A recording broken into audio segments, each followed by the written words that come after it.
अस्सलामुअलैकुम आज बनाओ अस रल मिल सब्जियन हुंद मजेदार पलाव। यह पलाव हेको अस बत बदल खेत लंचस मज हेको सत पानस सत नित या बचन ते हेको अस लंचस मज दित। वमे तुह यह पलाव पसंद पक्यो करो जल्दी जल्दी शुरू। यह मे रल मिल सब्जी अजिच यत जन अजु खास पलाव बनाओ। यह मे फुलगोभी खांड हुरियोमुत तो यत कोर मे नुक नुक यह मे साफ कर छलित छुकित तो अथ त्रा मे अलव ज अत कोर मे नुक नुक तो बेम गंड ज लकटी लकटी तो बे थो मे यत कवल मज टमाटर अख नुक नुक कर तो बे मटर मे अख कवल निमस बड़ हिश तो यह थो मे साफ कर यत बानस मज तो यन मे निमुत यह बासमत कवल अख यह मे थोमुत 15 मिनट ब्रोह आबस मज वजन बापत अत कोर मे गोत आब ग्राय अख ज तो पत त्रो मे सख बोल आब तो 15 मिनट गसित करो अस यह इस्तेमाल तो ये बनाओ अजु खास सब्जी पलाव। प्रेशर कुकर किस बानस मज त्रे मे आबस 2 गिलास तथ मज त्रो मटर तो दिमो स्टीम स्टीम तुत काल 3 सीटी नेरन 3 सीटी लगित कड़ो नबर तो छलो तरने आब सत। प्रेशर कुकर किस बानस मज त्रो मे गेव प्याल अख यह बेतन घर कुली गेव इस्तेमाल करान तो हेकि कह गेव इस्तेमाल कर तो न्यामि मज दोग मे रुहन तो यह रुहन त्रो ये गेवस मज तो कसुन ये गेवस मज यह लाइट ब्राउन कर यह त्रोश त्रोश गसन यूत यह त्रोश गूत गस पलाव असल तो यह नु मे खड़ा मसाल के मे नु यह तेज पत्ता अख बे रंग फल कह तो मर्च फल कह बे सब्ज ٲलہٕ 2 बड़ल अख बे जीर चमच ओड तो न्यामि मज दोग मे यह तो अत अड़ब्रो कर अड़ब्रो कर त्रो ये गेवस मज तो दिमो ये रोहन सती तलिन तल गैस लोत तो कसुन सही मसाल पूर पट कसित त्रो ये मज मटर यथ गोथ यह फकर थोमुत दित तो यह मटर ते तलहोन ये गेवस मज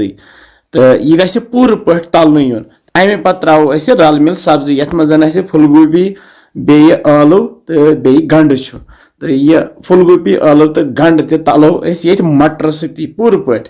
यह गि लाइट ब्राउन गसन तो रोजो ये लगातार खलन दिवान तल मे थोमुत गैस लोत लथि पे यह तैयार कर नत दज तल यह मसाल तो अमे पे त्रो टमाटर अख यत तो टमाटर तलहोन कैंसन सेकंडन ये सती तो करहोन तैयार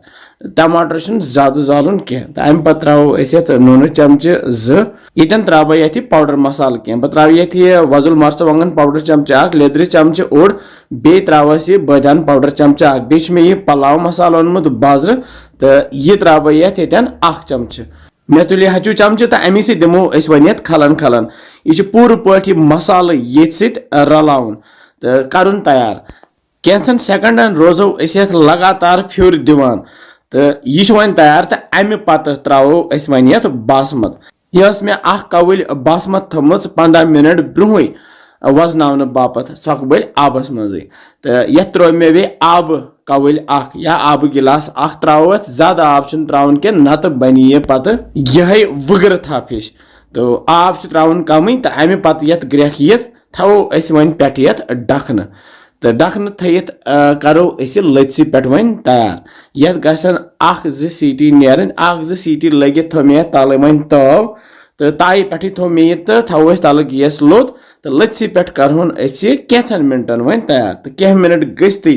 तुलो पे डखन थोल तो यह वन तैयार यह तव क्या थो तल अगर न तव थो तेल यह तल पे लाड़ान तो अम सह पे ससर सती तैयार। तो वुचान क्युत खूबसूरत यह सब्जी पलाव गो तैयार तो कैंसन मिनटन बनो मे नु यह त्रामो प्लेट तो अथ पे फिरो यह सब्जी पलाव अजुक वो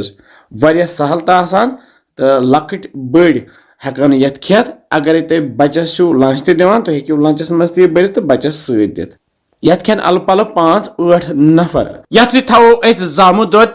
या चटिन या आचार तो खेमो अथ सी तो वमे तुह यह अजुक पलाव पसंद आमुत तुह बनाजो वनान कत रोजान तुह तो किस बासान तुम सान रेसिपीज बिहु रबस हवाल।